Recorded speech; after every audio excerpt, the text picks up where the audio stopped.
ఫ్యాక్టరీకి రా మెటీరియల్గా ఉపయోగపెట్టుకోవాల్సిన మెటీరియల్ ఎక్కువ రోజులు స్టాక్ ఉండడం వల్ల పాలిమరైజేషన్ జరిగి దానివల్ల జరిగిన దుర్ఘటన కారణంగా ఆ గ్యాస్ తెల్లవారుజామున పూట లీక్ కావడం, చుట్టుపక్కల ఉన్న గ్రామాలు ఆ గ్యాస్ లీక్ కావడం వల్ల ఎఫెక్ట్ కావడం అన్నీ కూడా మన కళ్ళ ఎదుటనే జరగడం బాధాకరమైన అంశం. కానీ ఎల్జీ పాలిమర్స్ అని, LG company is a very reputed company, multinational company. అటువంటి మల్టీనేషనల్ కంపెనీ, రెప్యూటెడ్ కంపెనీలో ఇటువంటి ఘటన జరగడం ఇంకా బాధాకరం. ఈ జరిగిన యాక్సిడెంట్కి సంబంధించి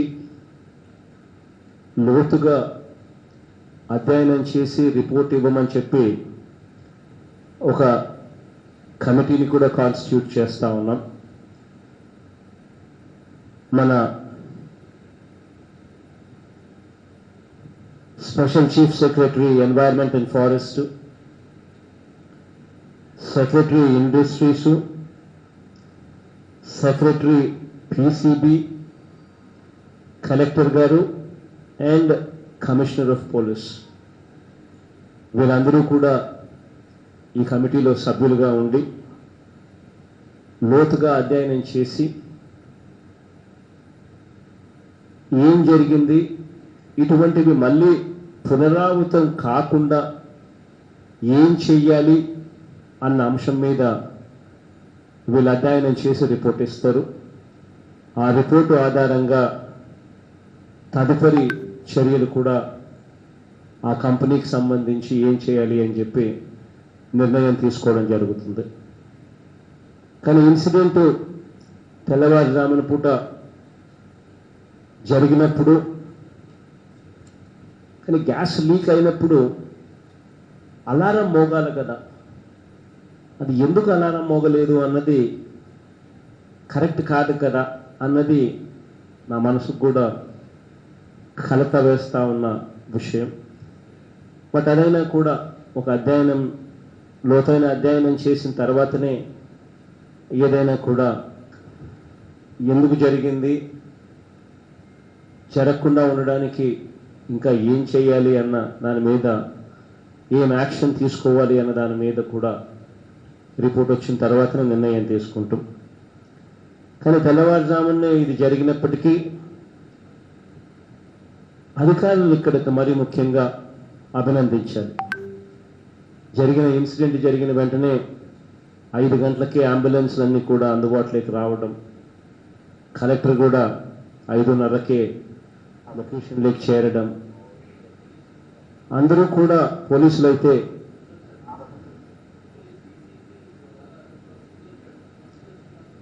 దాదాపుగా 4:40కే పోలీస్ కమిషనర్ కూడా, డీసీపీ కూడా వచ్చి రావడం, అన్ని రకాలుగా అధికారులను నిజంగా అభినందించాల్సిన అంశం ఇది. వెంటనే ఇన్సిడెంట్ జరిగిన వెంటనే చాలా బాగా స్పందించారు. అంబులెన్స్లు అన్నీ కూడా అందుబాటులో ఉన్నవి, అన్నీ కూడా అందుబాటులో ఉన్న అంబులెన్స్లు అన్నీ కూడా తరలించి దాదాపుగా 348 మందిని దాదాపుగా అన్ని హాస్పిటల్స్లో చేర్పించడం, అన్ని హాస్పిటల్స్లో చేర్పించిన తర్వాత అందులో చాలామంది వచ్చినప్పుడు అన్కాన్షియస్ స్టేజ్లో ఉన్న వాళ్ళు కూడా ఇప్పుడు చాలా బాగా ఎటువంటి గాలికి కూడా పీల్చుకోవాల్సిన అవసరం లేని పరిస్థితిలో, వెంటిలేటర్ కూడా అవసరం లేకుండా బాగా రికవర్ కూడా అయ్యారు. దానికి హాస్పిటల్స్ని కూడా కితాబ్ ఇవ్వాలి. అయినా జరిగిన దుర్ఘటనలో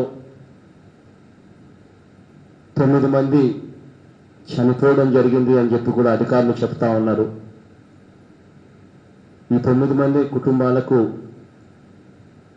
నా ప్రగాఢ సానుభూతిని తెలియజేస్తా ఉన్నాను.